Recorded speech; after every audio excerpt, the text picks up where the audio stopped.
Le 9 mars 2023 à 6h42 du matin, les gars du service municipal de contrôle sanitaire de Dubaï ont trouvé le corps d'une jeune femme dans un canal technique dans le quartier d'Al-Jadaf. Le corps était enveloppé dans un drap d'hôtel blanc, enroulé plusieurs fois et attaché avec une corde en nylon. D'après le rapport, le corps était dans le canal depuis au moins 5 ou 6 jours. Le canal était en partie bouché et la profondeur de l'eau au moment de la découverte était d'environ 80 cm. La découverte a été faite lors d'une inspection de routine pour voir s'il y avait des obstructions. Un des ouvriers a remarqué un paquet compact coincé entre des dalles de béton et une grille de filtre.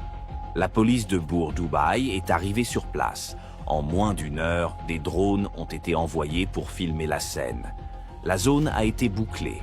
À 11h, une équipe de police scientifique était déjà sur place. Le lieutenant Faris Al-Moutar, porte-parole de la police de Dubaï, a dit à la chaîne de télé publique Dubai Emirate News que le corps n'était pas identifiable et que toutes les pistes étaient étudiées, y compris l'accident et le suicide. Cependant, dans la soirée, un message officieux a circulé dans un chat privé du consulat du Nigeria aux Émirats arabes unis. La Nigériane avait été retrouvée. Un des employés avait reconnu la jeune femme grâce à des photos fournies lors de la déclaration de disparition. Le lendemain, le 10 mars, c'était officiel. Le corps était celui d'Aminat Moussa, 19 ans. Les médias nigérians ont tout de suite réagi. D'abord, des articles ont été publiés sur Telegram, puis dans la presse écrite et à la télé. Le compte d'Amina sur le réseau social TikTok comptait alors plus de 300 000 abonnés. Sa dernière publication, une story montrant une vue panoramique de Dubaï la nuit depuis la fenêtre d'un penthouse du Burj Khalifa, avait été mise en ligne 6 jours avant sa découverte. La jeune fille a été retrouvée morte, vêtue des mêmes habits que dans la vidéo. L'affaire a fait la une des journaux télévisés du soir. Les autorités émiraties ont évité de commenter l'affaire pendant les premières heures qui ont suivi l'identification du corps. Mais le 11 mars, la police a publié un bref communiqué. La jeune fille a quitté l'hôtel en état d'ébriété. Aucun signe de mort violente n'a été trouvé sur le corps. Une enquête est en cours. Cette déclaration contredisait les conclusions préliminaires des médecins légistes. Comme le confirmera plus tard un représentant du consulat, un médecin du laboratoire médico-légal a indiqué dans une correspondance privée que le corps présentait des signes de lésions génitales, des traces de piqûres dans l'avant-bras et des lésions internes. En plus, ils ont trouvé dans l'estomac de la jeune femme des restes d'un anesthésiant qui n'est pas vendu en pharmacie. La police n'a pas officiellement révélé l'identité des personnes avec qui Amina avait été en contact au cours des dernières heures. Cependant, lors d'un échange d'informations internes, on a appris qu'un homme du nom de Samir Hariri l'accompagnait à l'hôtel. Il n'était pas sur la liste des clients de l'hôtel, mais il a été filmé par des caméras de surveillance à 2 étages. Il a disparu un jour après qu'Aminat ait cessé de donner signe de vie. Aminat Moussa est née en 2003 à Lagos, au Nigeria. Elle a étudié au collège Sainte-Catherine, mais a arrêté ses études quand ses courtes vidéos ont commencé à devenir populaires sur TikTok. À 19 ans, elle a signé plusieurs contrats avec des marques de vêtements locales. Le tournage du clip à Dubaï était son premier voyage à l'étranger. D'après une amie avec qui elle a parlé la veille de son départ, l'invitation venait d'un producteur musical de Bahreïn. Il s'appelait Ahmad Badr. Il s'est présenté comme le propriétaire de l'agence de production Orion Vision, soi-disant basée à Manama, mais à ce moment-là, la société n'était pas enregistrée. Le contrat était un document PDF sans signature, avec la promesse de payer les billets, l'hébergement et les frais journaliers. Amina est arrivée à Dubaï le 1er mars. Elle a été enregistrée à l'hôtel Armani Hotel Dubaï avec 2 autres personnes. Les autres membres du groupe étaient 2 hommes, citoyens saoudiens. D'après les rapports internes de la police, ils ont tous les deux quitté les Émirats le 3 mars, le lendemain du jour où la jeune femme a arrêté de répondre aux appels.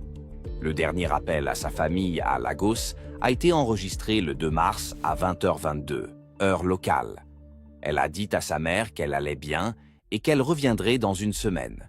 Après ça, son téléphone a été éteint. Le 6 mars, après 5 jours sans nouvelles, la famille a signalé sa disparition au consulat nigérian.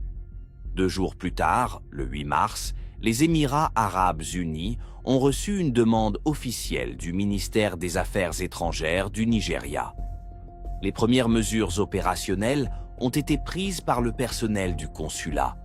Après avoir récupéré les enregistrements des caméras et accédé à la réservation de l'hôtel, ils ont découvert qu'Amina avait quitté la chambre le 2 mars vers 23h avec un homme non identifié portant une casquette de baseball et des lunettes de soleil. Il n'était pas enregistré à l'hôtel et ne figurait pas sur la liste des visiteurs. Les caméras montrent qu'il la tient par la main. 1h30 plus tard, elle revient seule. Puis elle ressort, cette fois sans sac ni téléphone. Personne ne l'a revue. Aucun signe de violence n'a été trouvé dans la chambre. Il y avait des traces de sang dans la salle de bain, mais selon la police, elle pourrait être due au cycle menstruel. 4 jours plus tard, son corps a été retrouvé dans un canal. Après l'identification et le début de l'enquête médico-légale, la police a complètement changé de ton. Des interrogatoires séparés du personnel de l'hôtel ont été organisés. Les registres d'enregistrement et les enregistrements des caméras ont été examinés. Finalement, les enquêteurs ont trouvé le nom d'un citoyen libanais, Samir Hariri. Il était producteur du projet Orion Vision, mais il était entré aux Émirats arabes unis avec un visa touristique. Son nom était déjà dans des demandes confidentielles d'Interpol liées à la disparition de 2 filles d'Éthiopie en 2021 qui avaient aussi été invitées à un shooting photo à Bahreïn. L'une d'elles n'a toujours pas été retrouvée.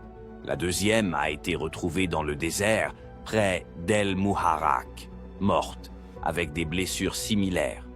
Mais quand la police de Dubaï a contacté les services d'immigration, Hariri avait déjà quitté le pays. D'après les données de passage à la frontière, il a décollé en jet privé depuis le terminal privé de l'aéroport Al Maktoum le 4 mars, 2 jours avant qu'on retrouve le corps d'Aminat. L'avion allait en Égypte. On a perdu sa trace. Son téléphone était éteint, ses comptes fermés. Il n'a pas donné signe de vie. Une fois le nom de Samir Kairi officiellement mentionné dans l'enquête, l'affaire a pris une dimension internationale. Les autorités des Émirats arabes unis ont demandé l'aide d'Interpol et, à la mi-mars, un avis de recherche niveau rouge a été émis.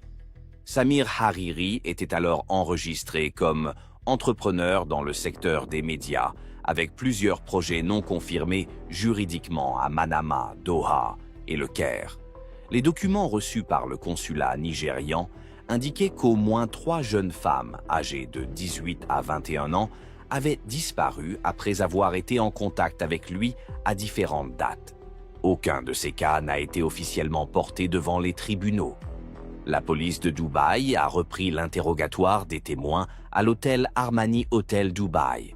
Selon des infos internes, la femme de chambre qui a nettoyé la chambre le jour où la jeune femme est partie a dit qu'un drap avec du sang et des taches inconnues avait été retiré, mais qu'il avait ensuite disparu de la blanchisserie.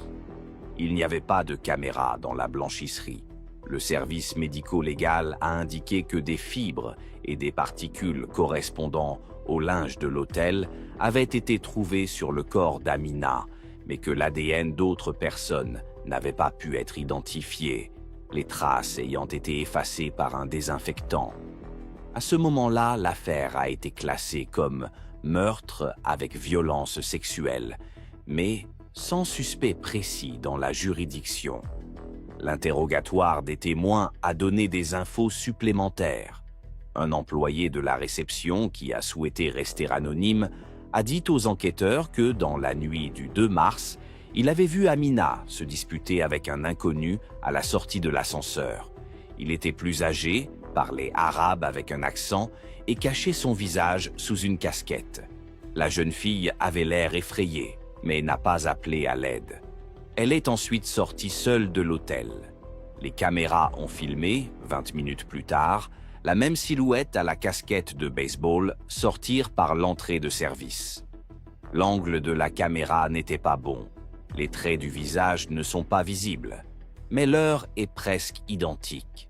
4 jours après l'identification du corps, l'Organisation de défense des droits humains, Initiative pour la protection des migrantes, basée à Lagos, s'est activement impliquée dans l'affaire.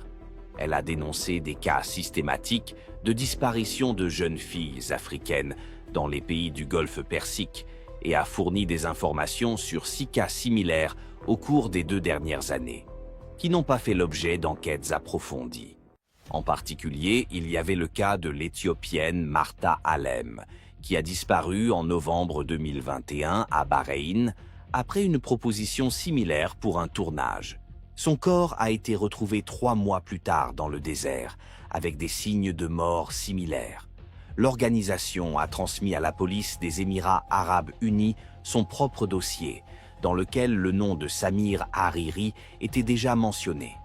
Ses adresses électroniques, ses numéros enregistrés et ses comptes professionnels étaient liés à de nombreuses agences fictives, telles que Orion Vision, Lux Art Models, Icon Productions, toutes sans enregistrement et avec de fausses coordonnées. Des dizaines de filles au Nigeria, en Éthiopie, en Tanzanie et au Ghana ont reçu des mails leur proposant de participer à un clip musical ou à un tournage publicitaire à Dubaï. Aucune coordonnée officielle n'était publiée, juste des numéros WhatsApp et des adresses Gmail. L'enquête n'a pas pu accéder aux métadonnées des téléphones de Hariri. Il utilisait des appareils cryptés et changeait souvent de carte SIM. Cependant, en vérifiant son profil Instagram, qui était lié à une adresse au Liban, on a pu voir que la dernière activité sur sa page avait été géolocalisée à Alexandrie. Ça correspondait à l'itinéraire du vol charter qu'il avait pris depuis les Émirats arabes unis. À la demande des Émirats, les autorités égyptiennes ont confirmé officiellement qu'il avait traversé la frontière. Mais ils n'ont pas pu l'arrêter. 3 jours après son arrivée, il a quitté l'Égypte sur un bateau privé enregistré au nom d'une autre personne. Après ça, il a disparu. Entre-temps, l'autopsie faite au laboratoire médico-légal public d'Al Maktoum a donné plus d'infos. Le corps d'Aminat avait plein de petits bleus au niveau des clavicules, des hématomes internes au niveau des cuisses et surtout des piqûres au niveau du coude gauche. La microscopie a révélé des traces d'injection, probablement d'un sédatif. Le sang contenait des traces de kétamine et de diazépam. La substance trouvée dans l'estomac est aussi un sédatif utilisé pour provoquer une perte de conscience temporaire. Tout ça indiquait qu'il s'agissait d'un acte violent. Il n'y avait aucune trace de lutte sur le corps, elle était probablement inconsciente. La police a confirmé que la jeune fille avait été victime d'abus sexuels avant sa mort. Le matériel génétique prélevé sur les échantillons biologiques ne correspondait à aucun profil de la base de données des Émirats arabes unis. Il a été envoyé à Interpol pour vérification. Aucune réponse n'a été reçue. L'enquête a officiellement conclu que la mort d'Aminat Moussa était le résultat d'actes violents commis par une personne non identifiée. L'affaire n'est pas classée. Le ministère des Affaires étrangères du Nigeria a envoyé une note à l'ambassade des Émirats arabes unis pour demander une enquête équitable et que l'affaire soit portée devant les tribunaux. Aucune réponse n'a été reçue. En avril 2023, la police de Dubaï a trouvé un nouveau témoin, une ancienne mannequin tanzanienne dont le nom n'a pas été révélé. Elle s'est exprimée anonymement, mais a fourni des captures d'écran de ces échanges avec Samir Khayri, qui correspondaient parfaitement, tant dans le style que dans le contenu, à ceux reçus par Aminat. Elle a raconté avoir reçu une invitation similaire, mais avoir refusé après que son interlocuteur ait commencé à insister pour une séance photo nocturne dans un penthouse sans manager. À ce moment-là, l'affaire était déjà suivie par plusieurs organisations internationales, mais Samir Hariri restait introuvable pour être interrogé. On ne sait pas où il est, ses comptes bancaires ont été fermés et son téléphone est éteint. Les soupçons se renforcent, mais aucune accusation officielle n'a encore été portée. Dans la deuxième moitié d'avril 2023, l'enquête est passée en phase secrète. L'accès au dossier était limité et toute info dans la presse était contrôlée par le centre de presse de la police de Dubaï. Officiellement, l'enquête était toujours ouverte, mais elle avançait super lentement. Des représentants d'organisations de défense des droits humains, dont l'Initiative pour la protection des migrantes, ont déclaré que les autorités émiraties ne sont pas intéressées par un procès si le suspect n'est pas retrouvé. Malgré le retentissement international, l'intervention d'Interpol n'a pas donné de résultat. Samir Khayri a disparu. Pour essayer de contourner les canaux officiels, des journalistes du journal nigérian Premium Times ont mené leur propre enquête. Grâce à leurs contacts, ils ont réussi à retrouver l'ancien chauffeur qui travaillait pour Samir à Manama, au Bahreïn, entre 2019 et 2021. Il a accepté de parler à condition de rester complètement anonyme. D'après lui, Samir organisait des rencontres avec des filles invitées pour un tournage ou une interview dans des appartements privés qui changeaient souvent. Le chauffeur a dit qu'il avait personnellement conduit au moins 4 filles et qu'il ne les avait jamais revues.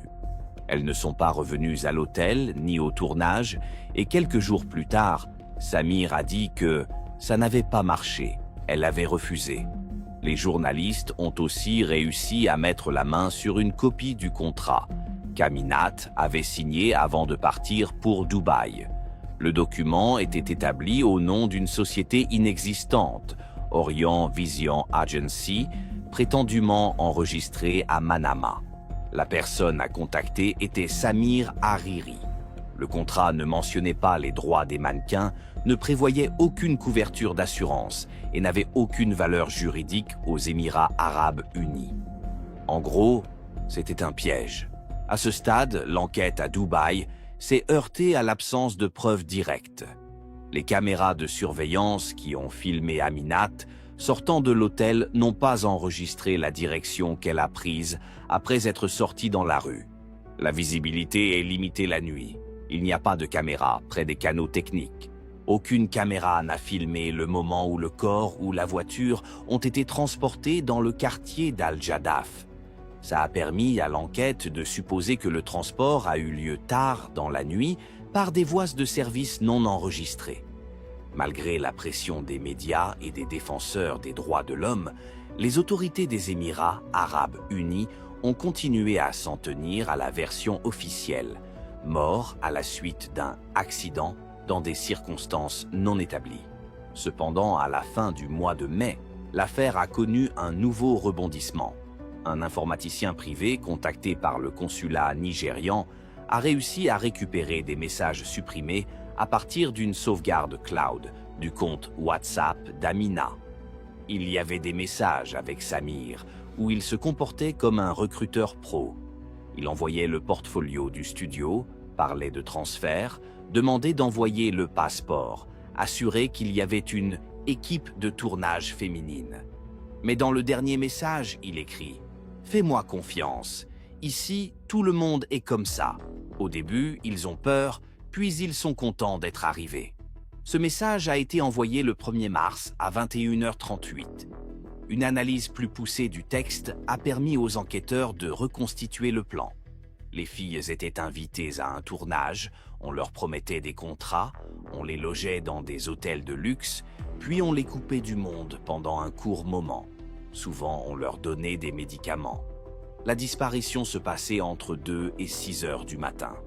Le principal indice était le drap dans lequel le corps avait été enveloppé. Il appartenait à l'hôtel, mais n'était pas enregistré dans les documents de la blanchisserie. Le drap avait probablement été remplacé dans la chambre après le ménage pour cacher les traces. L'enquête a établi que la nuit de la disparition, il y avait eu un problème à la blanchisserie de l'hôtel. Le registre des articles retirés n'avait pas enregistré plusieurs articles. Un témoin qui bossait dans le même hôtel a dit aux journalistes qu'il y avait déjà eu des incidents au 5e étage où se trouvait la chambre d'Amina. En particulier, à la fin de l'année 2022, une autre mannequin de 20 ans, originaire du Kenya, avait emménagé dans cet hôtel. Elle s'était plainte d'un homme louche qui était venu plusieurs fois devant sa chambre pendant la nuit. Mais ça n'avait pas été suivi d'effet, la jeune femme ayant quitté le pays plus tôt que prévu. Sous la pression interne et externe, fin juin, les Émirats arabes unis ont organisé une réunion à huis clos avec des représentants du ministère nigérian des Affaires étrangères et d'Interpol. À l'issue de cette réunion, les Émirats ont reconnu l'existence d'un problème systémique lié au recrutement de jeunes filles par le biais de faux projets de production. Cependant, la responsabilité du crime dans l'affaire Aminat Moussa est toujours attribuée à une personne non identifiée. Début juillet, Interpol a signalé l'arrivée de Samir Hariri en Turquie.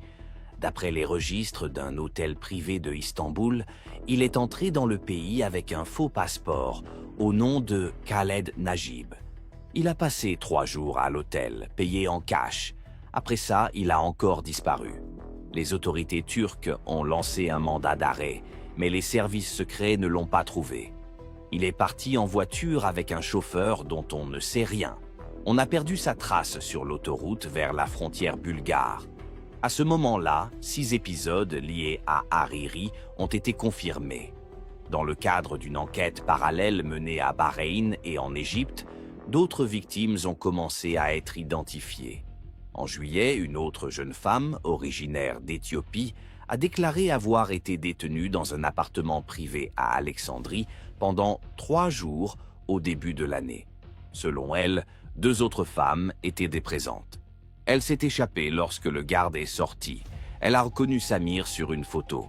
Les agents de police égyptiens n'ont pas confirmé sa déclaration, mais ne l'ont pas non plus réfutée.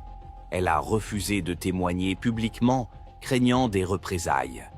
À la mi-août 2023, plus de 5 mois après le meurtre d'Amina Moussa, l'affaire a enfin été portée devant les tribunaux, mais pas aux Émirats arabes unis ni au Nigeria. Le mandat d'arrêt contre Samir Hariri, émis par Interpol, a été exécuté en Bulgarie. Le 15 août, dans la ville de Burgas, les services de sécurité nationale bulgares ont arrêté un homme qui traversait la frontière avec un faux passeport syrien au nom de Khaled Najib. À la demande de l'Organisation internationale de police, ces empreintes ont été comparées à celles enregistrées précédemment à l'aéroport Al Maktoum de Dubaï, et la correspondance a été confirmée. Le détenu a été identifié comme étant Samir Hariri. En 7 jours, les autorités bulgares ont préparé le protocole d'extradition. Et, le 22 août, Hariri a été transféré aux Émirats arabes unis sous haute surveillance. Il a été conduit à Dubaï et placé en détention provisoire à Al-Awir. L'acte d'accusation a été officiellement prononcé le 25 août. Meurtre avec préméditation, viol, déplacement illégal du corps et falsification de documents. Les audiences se sont déroulées à huis clos.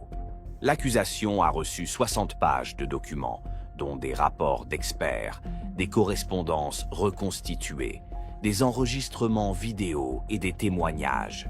Les preuves clés étaient les suivantes: des traces de drogue dans le corps de la victime, des traces d'injection avec des lésions caractéristiques, la coïncidence entre la disparition d'Amina et le départ de Hariri du pays, les témoignages d'anciens collègues et de victimes identifiées par Interpol en Égypte et à Bahreïn. des faux papiers le reliant à au moins 3 agences de production qui n'existent pas. 86 plaintes de femmes qui ont reçu des propositions similaires de sa part. Les déclarations de Hariri devant le tribunal ont été brèves. Il a refusé de donner des explications sur le fond, affirmant que l'accusation était fabriquée et les preuves falsifiées par des structures intéressées. Quand le juge lui a demandé s'il connaissait Aminat Moussa, il a répondu « Je ne m'en souviens pas ». Son avocat, qui lui avait été commis d'office, a demandé un report du procès et une requalification des faits, mais les 2 demandes ont été rejetées. Le procès a duré 3 jours. Le verdict a été rendu le 29 août.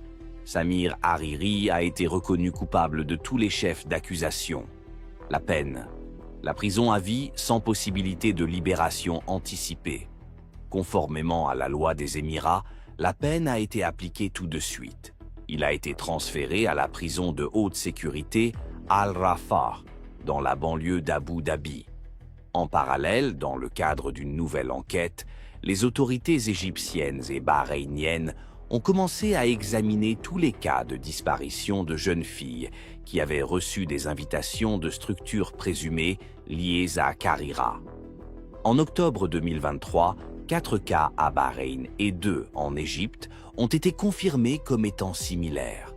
En tout, en comptant le cas d'Aminat, au moins 7 victimes seraient liées aux activités de Hariri. Les corps de 2 filles n'ont toujours pas été retrouvés. La mère d'Aminat, Falilat Moussa, est apparue sur la chaîne NTA Nigeria le lendemain du verdict. Elle a remercié tous ceux qui ont aidé à obtenir justice et a dit qu'elle espérait que la mort de sa fille ne serait pas vaine. Le même jour, le compte TikTok d'Aminat a été bloqué à la demande de sa famille et sa dernière publication, une vidéo panoramique de Dubaï, est devenue un mémorial numérique. Le ministère des Affaires étrangères du Nigeria a publié une déclaration appelant la communauté internationale à mettre en place un système de surveillance précoce du recrutement en ligne des femmes et à renforcer la protection des citoyens dans les pays à haut risque. Au début de l'année 2024, les Émirats arabes unis ont mis en place un groupe de travail pour lutter contre le mannequinat illégal et les faux castings. De nouveaux filtres ont été ajoutés au système d'enregistrement des visas touristiques pour les filles de moins de 21 ans. Le cas d'Aminat Moussa a fait un précédent. Mais malgré le verdict, beaucoup de questions restent en suspens, notamment celle de savoir si Samir Hariri a agi seul et s'il existe encore un réseau qui continue d'utiliser son système. L'enquête sur l'affaire Aminat Moussa est officiellement close. Mais l'histoire qu'elle a révélée ne fait que commencer. C'est tout pour aujourd'hui, les amis. N'oubliez pas de liker si vous avez aimé, de laisser vos commentaires et à bientôt dans nos prochaines vidéos. Elle s'est réveillée à l'hôpital avec les 2 jambes cassées, un traumatisme crânien et des traces de coups. Au début, ils ont pensé qu'elle était tombée d'un chantier. Plus tard, ils ont pensé qu'elle avait essayé de s'enfuir. Mais quand Maria Kovalchuk a parlé pour la première fois, tout a changé. Qu'est-ce qui s'était passé? Une violence rituelle? Une fête secrète avec des chairs? Ou juste de la violence banale et brutale de la part de ses propres potes, des gars de l'ex-URSS? La réponse était pire que n'importe quelle hypothèse, parce que tout ce qui lui était arrivé avait été fait par des gens qui parlaient sans russe. Le 25 mars 2024, à 7h41 du matin, dans un complexe résidentiel en construction dans le quartier d'Al Maktoum, à Dubaï, le gardien de nuit numéro 2 a trouvé une jeune femme inconsciente. Elle était allongée sur une dalle de béton entre le 6e et le 7e étage. D'après lui, elle était presque nue, le visage couvert de sang, les jambes dans une position bizarre. Il a appelé la police et les secours. Une patrouille de police est arrivée sur place en moins de 10 minutes. La victime a été secourue par les pompiers. Elle avait plein de fractures ouvertes aux jambes, une fracture du bassin, un traumatisme crânien et une hémorragie interne. La femme était dans un coma profond. Elle a été transportée d'urgence à l'hôpital Rachid. Les premières de tentatives pour l'identifier n'ont rien donné. Elle n'avait pas de papier, de téléphone portable, de bijoux, ni de sac à main. Elle semblait avoir environ 25 ans, était de type européen, avait les cheveux clairs et était mince. Dans les premières heures qui ont suivi l'accident, la police a bouclé le chantier et a commencé à inspecter les environs. Des traces de pieds nus et des empreintes de mains ont été trouvées sur les escaliers en béton. Les caméras des bâtiments voisins ont filmé la victime, pieds nus et vêtue d'une robe déchirée, entrant sur le chantier vers 2 heures du matin, l'air désorienté et marchant d'un pas chancelant. Personne d'autre n'était visible à proximité. Sur la vidéo prise du côté sud du chantier, on la voit monter au 4e étage. 30 minutes plus tard, les caméras cessent d'enregistrer. Le moment de la chute ou de la chute d'une hauteur n'apparaît pas sur l'enregistrement. Il n'a pas encore été possible de déterminer de quelle hauteur elle laissait tomber au 6e étage. La nouvelle d'une fille inconnue retrouvée dans un état critique sur un chantier dans le centre de Dubaï s'est rapidement répandue sur les chaînes Telegram Emirati et les blogs anglophones. Les premières versions des médias parlent d'une tentative de suicide ou d'une victime d'agression. La police n'a pas publié de communiqué officiel pendant les 2 premiers jours. La seule confirmation est venue d'un représentant de l'hôpital. Une femme sans nom a été transportée dans le coma, dans un état extrêmement grave, avec des signes de traumatisme. Son identité a été établie 48 heures plus tard, grâce à l'intervention du consulat ukrainien. La mère de la jeune femme, Irina Kovalchuk, qui vit à Bergen, en Norvège, a dit au service d'urgence du ministère ukrainien des Affaires étrangères que sa fille, Maria Kovalchuk, 23 ans, n'avait pas donné signe de vie depuis plus de 24 heures. La dernière fois que Maria lui avait écrit, elle était aux Émirats arabes unis, à Dubaï. Après ça, ses abonnés ont commencé à envoyer des messages inquiétants. Ses pages Instagram et OnlyFans n'étaient l'homme de plus mises à jour, alors qu'avant, elle publiait des photos et des vidéos tous les jours. Le consulat a demandé confirmation à l'hôpital qui a confirmé que la description et les caractéristiques biométriques correspondaient. Maria Kovalchuk, citoyenne ukrainienne, enregistrée à Kiev, vivait depuis 2 ans avec sa mère en Norvège, travaillait dans le domaine du contenu numérique, était spécialisée dans la photo et la vidéo, était très active sur les réseaux sociaux et collaborait avec des marques en tant que mannequin. Elle voyageait souvent. Début mars, elle était partie à Dubaï à l'invitation d'une amie, Milena Dolganova, aussi originaire d'Ukraine. C'était pour fêter son anniversaire et faire des photos dans des endroits sympas.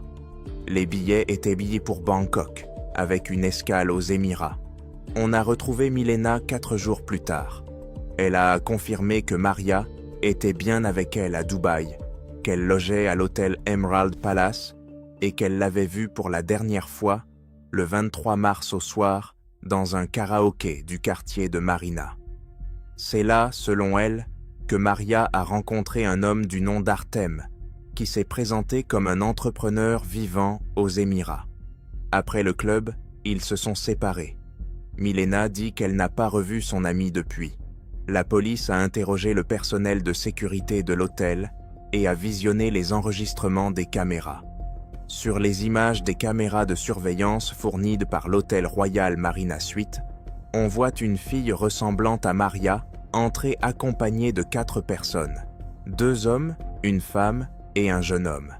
Ça s'est passé le 24 mars vers 14 heures. Quelques heures plus tard, les caméras la filment à nouveau. Vers 1 heure du matin, elle sort seule, pieds nus, par l'entrée de service. Elle a l'air effrayée et regarde autour d'elle. Elle se dirige vers le chantier où elle a été retrouvée 6 heures plus tard. L'identité des personnes qui l'accompagnaient n'a pas encore été officiellement révélée, Mais selon une source au consulat, l'un des hommes d'Odessa serait Artem Papazov, 26 ans, citoyen ukrainien, fils de l'ancien entrepreneur de Donetsk Oleg Papazov. Le deuxième homme serait Alexandre Loptitsky, 29 ans, citoyen biélorusse. Alexandra Merzala, une blogueuse russe de 24 ans, et Alexei Krashenikov, un citoyen russe de 20 ans, étaient aussi avec eux. À la fin de la première semaine après l'incident, la police avait interrogé les 4 personnes, mais n'avait arrêté personne. La raison invoquée était l'absence de preuves d'intention criminelle.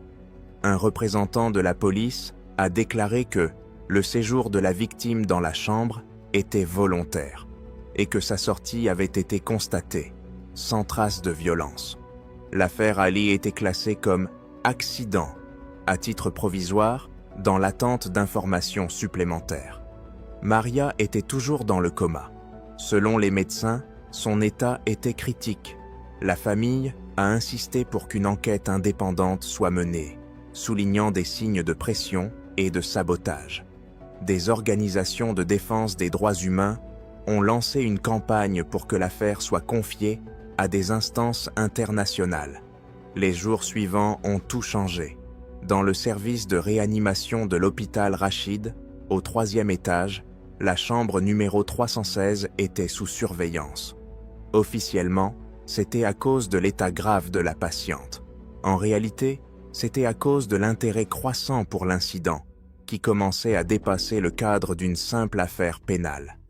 10 jours après son admission à l'hôpital, Maria Kovalchuk était toujours dans le coma. Les médecins ont diagnostiqué de multiples fractures ouvertes aux 2 jambes.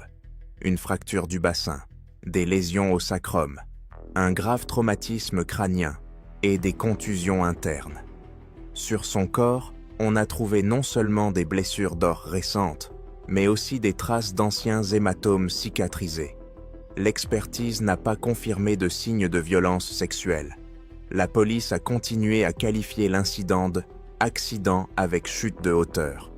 Les infos sur son identité et les circonstances de sa mort ont été rendues publiques seulement 14 jours après l'accident. Les journalistes ont obtenu les premières infos d'une source au consulat d'Ukraine. C'est là que la mère de la victime, Irina Kovalchuk, qui vit en Norvège, s'est rendue. Elle a dit que sa fille n'avait pas donné signe de vie depuis plus de 2 jours. La dernière fois qu'elle a envoyé un message, c'était depuis Dubaï. Après ça, ses comptes sur ses réseaux sociaux ont arrêté de se mettre à jour, ce qui était vraiment bizarre.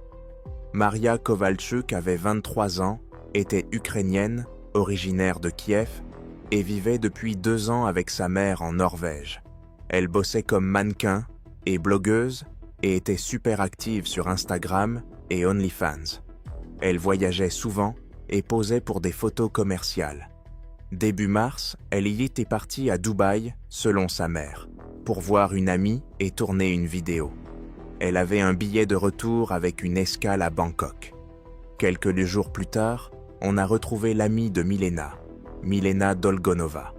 Elle a confirmé que Maria était bienvenue à Dubaï à son invitation et qu'elle s'était vue pour la dernière fois le 23 mars au soir dans un karaoké près de la marina. C'est là que Maria a rencontré un mec qui s'appelle Artem. Après ça, ils se sont séparés et Milena ne l'a plus revu. Le 15e jour après l'incident, les journalistes ont réussi à obtenir une vidéo de la caméra de l'hôtel Royal Marina Suite. On voit une fille qui ressemble à Maria entrer dans l'hôtel avec 4 personnes, 2 hommes, une fille et un jeune mec. C'était le 24 mars à 14 h. Les images suivantes montrent qu'au début de la nuit, elle sort seule, pieds nus, par une sortie de service. Elle porte une robe déchirée, marche de manière hésitante et se retourne sans cesse. Elle se dirige vers un chantier où elle a été retrouvée quelques heures plus tard par des agents de sécurité. La police a interrogé le personnel de l'hôtel. Officiellement, pas de commentaires. Officieusement, l'enquête n'a pas trouvé de signes de séquestration ou de violence dans la chambre. Elle n'a pas été scellée aucune expertise n'a été faite. Selon une source, l'analyse des enregistrements des caméras internes est terminée. La jeune femme était dans la chambre de son plein gré. Aucune arme n'a été trouvée, aucune plainte n'a été déposée par d'autres personnes. L'enquête a conclu qu'il n'y avait pas de crime. Les noms des personnes qui étaient avec lui à ce moment-là ont déjà été divulgués dans la presse. Le principal suspect est Artem Papazov, 26 ans, citoyen ukrainien, fils de l'entrepreneur de Donetsk Oleg Papazov, qui vit aux Émirats arabes unis depuis le début de la guerre. Avec lui, il y avait Alexandre Loptitsky, un Biélorusse de 29 ans, Alexandra Merzala, une blogueuse russe, et Alexei Krashenikov, un Russe de 20 ans. Ils ont tous été interrogés, mais relâchés sans aucune mesure préventive. 3 jours après l'interrogatoire, Oleg Papazov a quitté le pays sur un vol privé, à destination de Doha, puis Istanbul. Alexandre Loptitsky s'est envolé pour Minsk. Alexei Krashenikov et Alexandra Merzalayeva sont restés à Dubaï, mais ont refusé de faire des commentaires. Aucune accusation officielle n'a été portée. Aucune demande de restriction de sortie du territoire n'a été reçue. 16 jours après son admission à l'hôpital, l'état de Maria s'est stabilisé. Elle était sortie du coma. Ses premières tentatives de communication ont été limitées en raison de son état physique grave. Sa jambe droite était dans un plâtre, la gauche dans une attelle. Les médecins ont constaté des signes de stress post-traumatique. Au cours des premières heures qui ont suivi sa sortie du coma, elle n'a prononcé que quelques mots. Il ne me laissait pas partir et je me cachais. La jeune fille ne se souvenait pas des détails. Les médecins ont interdit toute enquête jusqu'à l'amélioration de son état cognitif. Pendant ce temps, en Norvège, l'avocat de la famille Kovalchuk a déposé une plainte auprès du parquet de Bergen. Selon la loi norvégienne, si un crime est commis contre un résident du pays à l'étranger, le procureur peut lancer sa propre enquête. Une demande officielle a été envoyée aux autorités des Émirats arabes unis pour qu'elles fournissent les documents du dossier et autorisent l'interrogatoire de la victime. En même temps, des articles critiquant la police de Dubaï ont commencé à apparaître dans la presse internationale. Les défenseurs des droits humains de Human Rights Watch et Equality Now ont dit qu'ils étaient inquiets que l'enquête sur l'affaire Maria Kovalchuk soit volontairement ralentie. Les rapports ont parlé d'une possible influence de la corruption et de l'intérêt des autorités locales à étouffer le conflit impliquant des étrangers. 19 jours après les faits, les journalistes ont mis la main sur une photo qui aurait été prise dans la soirée du 24 mars, quelques heures avant que Maria ne soit retrouvée sur le chantier. On y voit un groupe de personnes assises autour d'une table dans une chambre d'hôtel, des bouteilles d'alcool, des bandes de poudre blanche et des cartes en plastique. On voit un mec qui ressemble à Artem Papazov. Dans le coin droit, il y a une fille aux longs cheveux bruns, la tête baissée. Dans les infos techniques du fichier, on voit l'heure à laquelle la photo a été prise, 20h24. La photo a été envoyée via Telegram depuis un compte enregistré sur un numéro de téléphone de Dubaï qui appartenait à Artem. Cette photo était la première preuve potentielle que Maria était bien avec ce groupe dans la chambre le jour de l'incident. Après la publication de la photo sur laquelle on suppose voir Artem Papazov, d'autres membres du groupe et Maria Kovalchuk elle-même, les enquêteurs d'Oslo ont envoyé une demande internationale, officielle, au ministère de la Justice des Émirats arabes unis. Ils ont demandé que l'affaire soit réexaminée en tenant compte des nouvelles circonstances. Un point distinct indiquait qu'il y avait un risque que la citoyenne ukrainienne ait été victime d'un crime commis par un groupe de personnes agissant de concert. En annexe à la demande, ils ont joint les rapports médicaux des experts norvégiens, l'analyse technique de la photo et le certificat de sortie de l'hôpital de Bergen, où Maria était hospitalisée à ce moment-là. Aucune réponse n'a été reçue. Entre-temps, l'affaire a commencé à faire le buzz à l'international. Plusieurs médias, dont The Guardian, Le Monde et Der Spiegel, ont publié des articles avec des titres sur les violences possibles à Dubaï et l'absence de réaction de la police. Dans ce contexte, les réseaux sociaux russes et ukrainiens ont été pris d'une vague de discussions. Des milliers de commentaires, de posts, d'enquêtes ont été publiées sur YouTube et TikTok. La question principale était « Pourquoi personne n'avait été arrêté ?» Ce n'est que 31 jours après les faits que la police de Dubaï a fait une déclaration officielle. L'enquête sur l'affaire de la citoyenne ukrainienne se poursuit.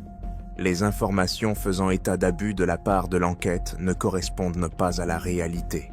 Le communiqué précisait que l'enquête attendait les résultats d'une expertise indépendante, sans préciser de quelle expertise il s'agissait ni qui en avait fait la demande. L'avocat de la famille, Helge Ramstad, a déclaré à la chaîne de télévision norvégienne NRK « On a l'impression que l'enquête a été suspendue dès les premiers interrogatoires. On a affaire à un refus de coopérer à tous les niveaux. La seule chance, c'est la pression internationale et une enquête journalistique indépendante. » Entre-temps, les journalistes de l'OCCRP ont réussi à contacter un employé de l'hôtel Royal Marina Suite qui travaillait le jour de l'incident. Il a accepté de témoigner sous couvert d'anonymat. D'après lui, le personnel avait souvent remarqué des « fêtes arrosées » avec Papazov et ses potes, où il amenait régulièrement des filles qui n'étaient mine pas enregistrées à l'hôtel. Le jour de l'incident, selon la source, des plaintes pour tapage ont été reçues depuis l'étage où se trouvaient les suspects. La sécurité interne est démontée pour vérifier la situation, mais personne n'a ouvert la porte. Après l'incident, selon l'employé, des personnes sont venues et ont supprimé manuellement des fragments du système de vidéosurveillance. La rédaction a pu se procurer une copie d'une capture d'écran de la caméra interne du couloir, où l'on voit vers minuit une jeune femme, vraisemblablement Maria, sortir de la chambre en s'agrippant au mur et en regardant derrière elle. En parallèle, d'autres faits ont commencé à être révélés. Selon un consortium international de journalistes, Oleg Papazov, le père d'Artyom, a des parts dans une entreprise de construction qui mène des projets dans l'émirat d'Ajman. L'entreprise est enregistrée via un réseau de sociétés offshore dans les îles Vierges britanniques. En plus, même s'il n'y a pas de dossier pénal ouvert, Artem Papazov était recherché par Interpol comme personne mentionnée dans des documents sur le trafic de faux certificats médicaux en 2021. L'affaire a été classée pour cause d'absence de preuves directes, quand il est devenu clair que les participants à la fête avaient quitté le pays. L'avocat de la famille a demandé qu'Artyom Papazov soit interrogé à distance par vidéoconférence. Le ministère de l'Intérieur de Dubaï n'a pas répondu. Des demandes ont aussi été envoyées aux ambassades de Biélorussie et de Russie à propos d'Alexandre Loptitsky et d'Oksana Merzalo. Dans les deux cas, les autorités ont refusé de commenter, invoquant l'absence d'accusation. Dans ce contexte, Maria a fait sa première déposition officielle à un enquêteur norvégien. Au cours de l'interrogatoire, qui a duré près de 2 heures, Maria a raconté en détail ce qui s'était passé dans la chambre d'hôtel. D'après elle, au début, tout avait l'air d'une rencontre amicale. Alcool, discussion, musique, mais très vite, l'ambiance a changé. Les hommes, Artem Papazov et Alexandre Loptitsky, ont commencé à faire des allusions sexuelles grossières. Quand Maria a essayé de partir, ils l'ont arrêtée à la sortie et lui ont pris son téléphone et ses papiers. D'après elle, Loptitsky la tenait par les bras, tandis que Papazov répétait sans arrêt « Tu nous appartiens maintenant. On fera tout ce qu'on veut avec toi. » Sur la table, elle a dit qu'il y avait des sachets contenant une substance en poudre que les hommes ont consommée. Ils sont devenus de plus en plus agressifs. L'un d'eux l'a poussée quand elle s'est levée. Elle a reçu une gifle. Après ça, elle dit qu'on l'a assise sur le canapé et que Papazov s'est assis à côté d'elle en la serrant contre lui. Il a posé sa main sur sa cuisse et, quand elle a essayé de se dégager, il l'a attrapée par le cou. À ce moment-là, elle dit qu'un des gars qui filmait, probablement Alexandra Merzala, a filmé la scène avec son téléphone sans intervenir. Il n'y a pas eu de viol, mais, comme elle l'a dit aux enquêteurs, elle et deux étaient super flippés et n'arrivaient pas à sortir de la pièce. Ils l'ont retenue avec la force et l'ont gardée sous contrôle dans la chambre pendant plusieurs heures. Elle a raconté qu'elle a essayé d'ouvrir la fenêtre et de crier, mais qu'ils l'ont tirée et frappée. Elle a eu un hématome sur le côté qui a été constaté plus tard par des médecins. À un moment donné, les hommes sont sortis sur le balcon, probablement pour fumer. Elle en a profité pour attraper une veste qui n'était pas à elle et s'est enfuie de la chambre sans mettre ses chaussures. À ce moment-là, elle ressentait déjà une forte douleur à la cuisse droite, qui s'est avérée plus tard avoir été partiellement blessée lors de sa chute sur un meuble. Après avoir quitté l'hôtel, elle s'est dirigée vers le chantier le plus proche, cherchant instinctivement, selon ses dires, un endroit sombre où se cacher. Elle est arrivée au 4e étage du bâtiment, où elle est tombée et a perdu connaissance. Il n'est pas exclu qu'elle ait été poussée d'un étage plus bas, car elle présentait des blessures qui ne correspondaient même pas à une simple chute. Cependant, le moment de la chute n'a été enregistré par aucune caméra. Les experts médico-légaux norvégiens ont constaté des fractures qui ne correspondent pas à une chute unique, mais plutôt à des coups portés avec des objets contondants sur les membres. Elle avait aussi des traces de forte compression au niveau des poignets, comme si quelqu'un l'avait maintenue avec ses mains. Ça confirme les dires de Maria, selon lesquels elle n'a pas été autorisée à quitter la pièce de force. 6 semaines après l'incident, l'Organisation internationale de défense des droits humains, Frontline Defenders, a envoyé une lettre aux Nations Unies pour demander une enquête indépendante sur les actions de la police de Dubaï dans l'affaire Maria Kovalchuk. À ce moment-là, la jeune femme était toujours en traitement à Bergen et ne pouvait se déplacer qu'avec un fauteuil roulant et des béquilles. Alors que la pression internationale s'intensifiait, aucune décision judiciaire n'avait encore été prise à Dubaï. Aucun des participants à la fête n'avait été tenu responsable. Les autorités officielles des Émirats n'avaient ni reconnu aucune violation de la loi dans les actions du groupe. 2 mois plus tard, Maria a accepté de donner une interview à la journaliste Ksenia Sobchak. L'interview a été publiée à la mi-juin et a été vue des millions de fois. C'est là que Maria a pour la première fois répété ce qu'Artem Papazov lui aurait dit. « Tu nous appartiens, on fera de toi ce qu'on veut ». Suite à l'énorme retentissement de cette affaire, un tribunal norvégien a accepté la demande de lancement d'une recherche internationale via Europol. Cependant, en août 2024, aucune demande officielle n'avait encore été reçue par Interpol de la part des Émirats arabes unis. Aucun des suspects n'a été arrêté. Ils ne sont inculpés dans aucun pays. En septembre, le Parlement européen a tenu des auditions sur la sécurité des femmes au Moyen-Orient.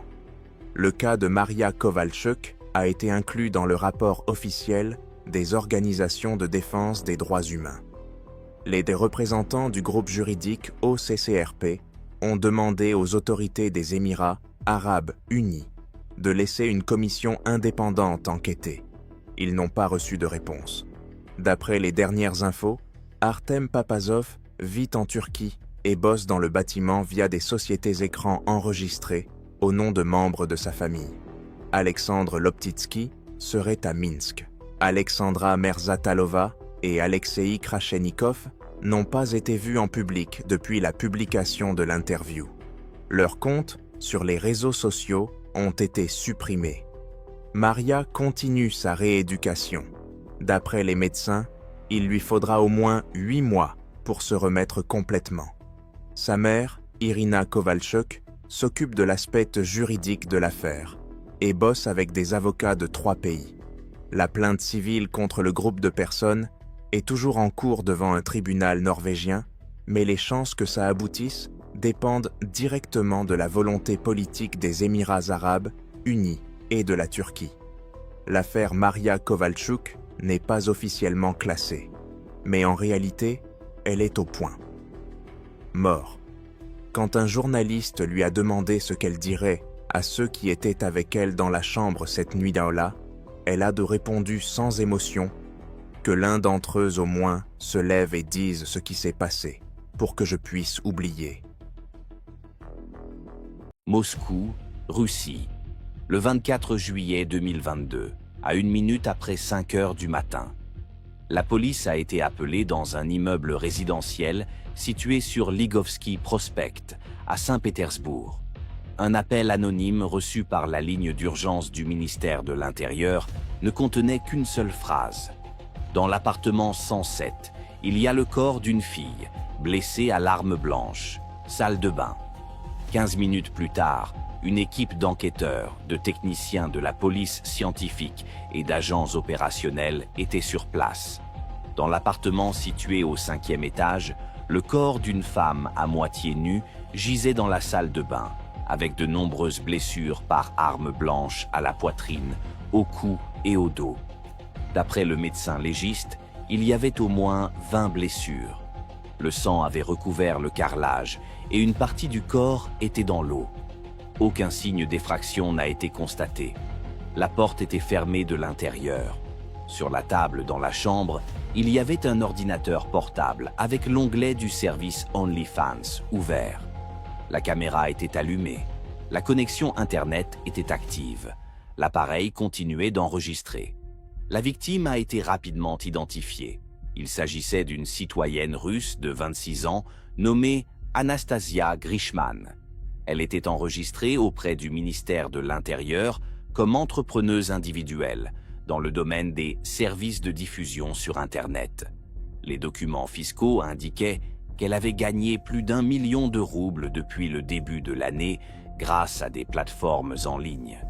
Les enquêteurs ont commencé leur travail en interrogeant immédiatement les voisins et en analysant les traces numériques. Dès les premières heures, l'affaire a attiré l'attention des médias. Des journalistes des journaux Fontanka et Megapolis se sont rendus sur les lieux. Le quartier a été bouclé. Un porte-parole de la police a déclaré « Nous envisageons la piste d'un meurtre prémédité avec une cruauté particulière. Certains éléments indiquent que le crime pourrait être lié aux activités de la victime sur Internet. L'enquête a été confiée à la Direction générale des enquêtes criminelles du ministère de l'Intérieur à Saint-Pétersbourg. Les enquêteurs ont d'abord commencé à analyser le contenu de l'ordinateur portable, l'historique du navigateur, les messages et les vidéos. Des dizaines d'enregistrements de diffusion ont été trouvés sur le disque dur. La dernière session, qui a duré environ 26 minutes, s'est terminée environ une demi-heure avant l'appel à la police. Dans la deuxième moitié de l'enregistrement, la caméra était tournée vers la salle de bain. L'image est floue et bruyante, mais des cris sont audibles dans la piste audio. L'expertise technique a confirmé qu'il y avait au moins un homme dans la pièce. Sa voix était sourde mais claire. Au moment de l'agression, la victime criait, mais le signal n'a pas été interrompu. Le service n'a pas arrêté la diffusion. Selon les premières infos, environ 300 personnes regardaient l'émission en direct. Certaines ont laissé des commentaires. Certaines captures d'écran avec des extraits de la vidéo ont ensuite été publiées sur des forums privés. Ça a compliqué l'enquête. Il était important de déterminer si l'agression faisait partie d'un scénario préparé à l'avance. Les voisins interrogés ont dit que le soir du meurtre, un homme d'une trentaine d'années, maigre et avec un tatouage dans le cou, était entré dans l'appartement. Un des témoins, un retraité qui habite en bas, a dit avoir entendu des cris et du bruit d'eau vers 3 heures du matin. Le corps a été retrouvé près de 9 heures plus tard. Les caméras de surveillance de l'entrée ont filmé un homme qui a quitté l'immeuble à 4h27. Il est descendu les escaliers, a mis une capuche et s'est dirigé vers la station de métro Obvodny Canal. Des traces de chaussures avec un motif caractéristique ont été trouvées sur place. La police a vérifié les magasins les plus proches. Des baskets de ce modèle avaient été achetées une semaine plus tôt. Le paiement avait été effectué par carte bancaire au nom de Dmitri Kravchenko. Le nom de Kravchenko est également apparu dans les messages d'Anastasia. Il était l'un de ses abonnés sur OnlyFans, regardait souvent ses vidéos et lui envoyait régulièrement des messages payants. 2 mois avant la tragédie, il lui avait proposé un rendez-vous, qu'elle avait refusé. Peu après, il avait commencé à créer de faux comptes et à envoyer des menaces anonymes, ce qu'Anastasia avait partagé dans ses stories Instagram privées. Elle n'avait pas prévenu la police. D'après ce qu'on sait, Kravchenko avait déjà été soigné dans une clinique psychiatrique privée près de Moscou. En 2019, il avait été arrêté pour avoir harcelé une autre fille qui participait à une émission sur Internet. À l'époque, l'affaire n'avait pas été jugée. La victime avait retiré sa plainte. Le 25 juillet, Kravchenko a été recherché par la police fédérale. La dernière transaction sur sa carte a été enregistrée dans un café de la gare de Veliki Novgorod. Depuis, il n'a utilisé ni carte bancaire ni téléphone portable.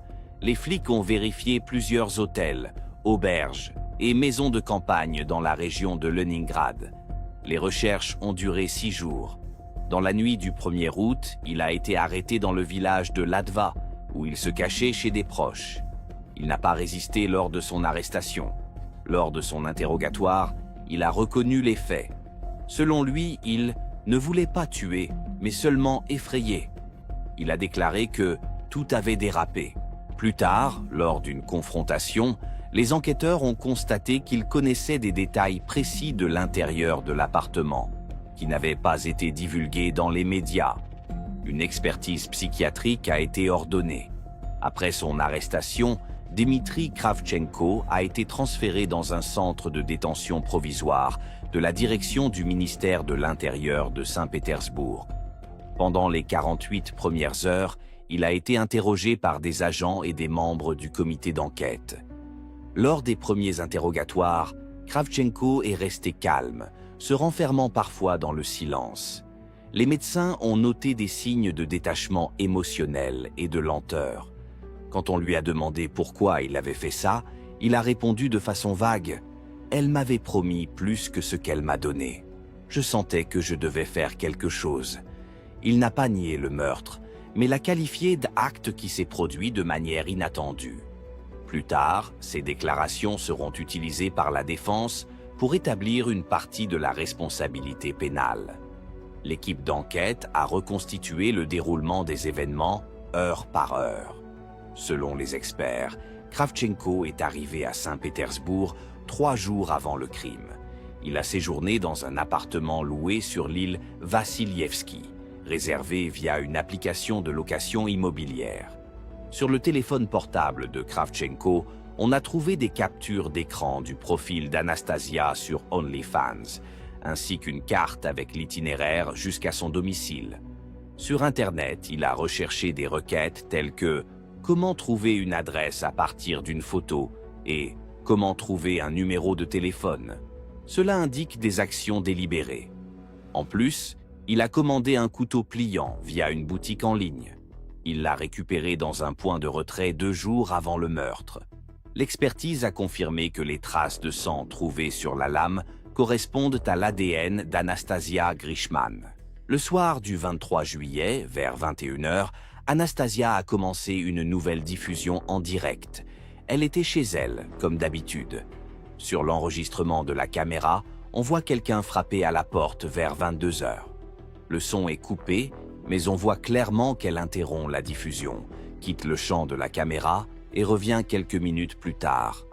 Apparemment, elle a laissé entrer un ami, probablement Kravchenko. Elle continue ensuite la diffusion, sans apparaître à l'image. Environ 30 minutes plus tard, l'éclairage extérieur s'éteint et la lumière principale de la pièce s'éteint aussi. On entend des bruits de lutte, des pas, un cri, puis un bruit d'eau. Ces moments ont été confirmés par une expertise technique et enregistrés sur le serveur OnlyFans comme signal actif sans image. La police a aussi interrogé plusieurs spectateurs de la diffusion qui ont remarqué les premières anomalies à l'antenne. Un des abonnés, un utilisateur avec le pseudo Air Moscow Nights 2022, a dit avoir entendu un cri qui ressemblait à une voix de femme, puis une voix masculine disant quelque chose comme « Je t'avais dit ». Il a pensé que ça faisait partie de l'émission. Ce n'est que quelques heures plus tard, voyant que l'émission n'était pas terminée et que les commentaires s'arrêtaient, qu'il a envoyé un message anonyme à la police. Cet appel a été le point de départ de l'enquête. En parallèle, les enquêteurs ont vérifié les profils en ligne de Kravchenko. Il avait plusieurs faux comptes qu'il utilisait pour envoyer des messages insistants à la jeune femme. Certains étaient carrément agressifs. Il écrivait « Tu me dois ça. Je n'ai pas payé pour que tu m'ignores ».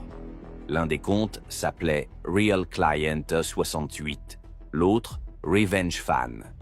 L'analyse des données numériques a montré que Kravchenko était un membre actif de forums en ligne où on discutait de la vie et du comportement des mannequins travaillant sur des plateformes pour adultes.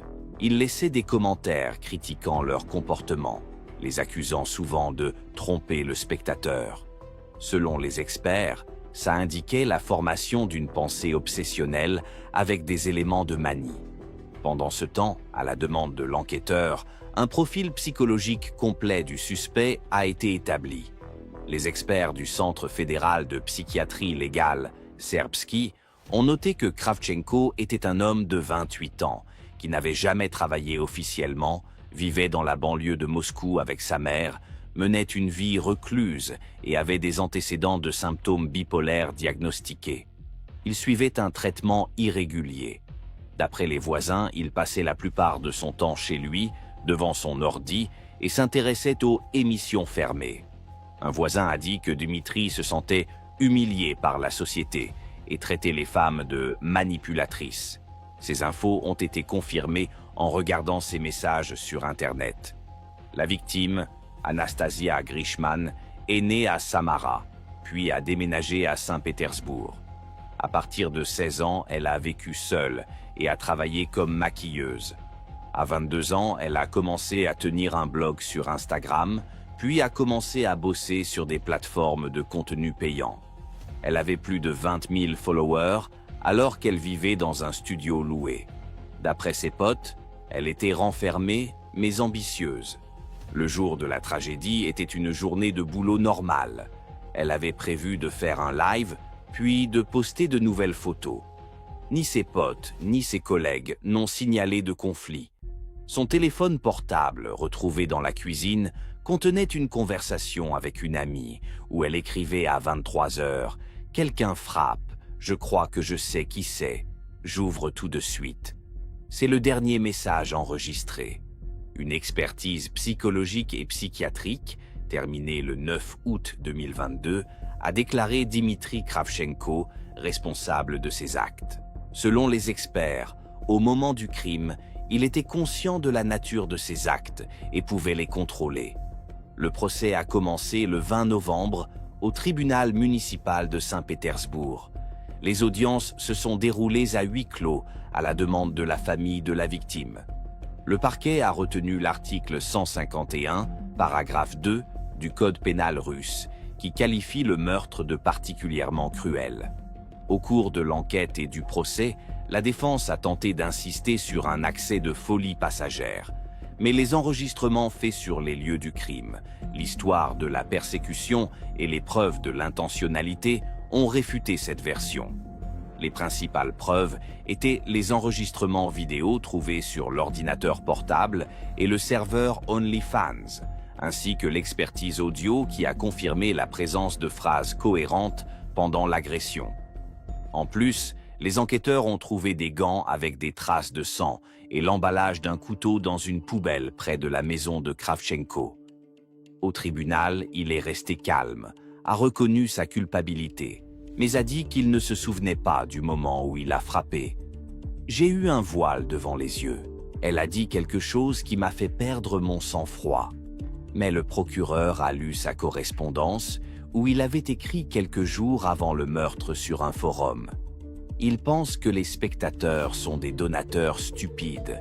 Bientôt, l'une d'entre eux va découvrir que ce n'est pas le cas.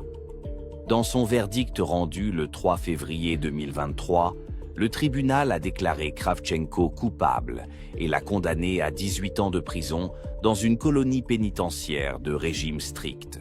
Il a aussi été condamné à suivre un traitement psychiatrique obligatoire sans libération conditionnelle. L'avocat a fait appel, mais ça a été rejeté.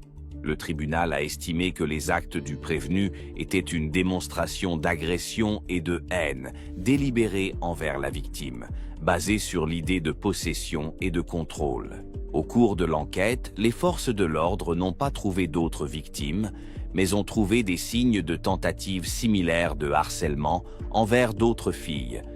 2 d'entre elles, qui bossaient aussi sur des plateformes en ligne, ont dit avoir reçu des menaces provenant des mêmes adresses anonymes que celles d'Anastasia.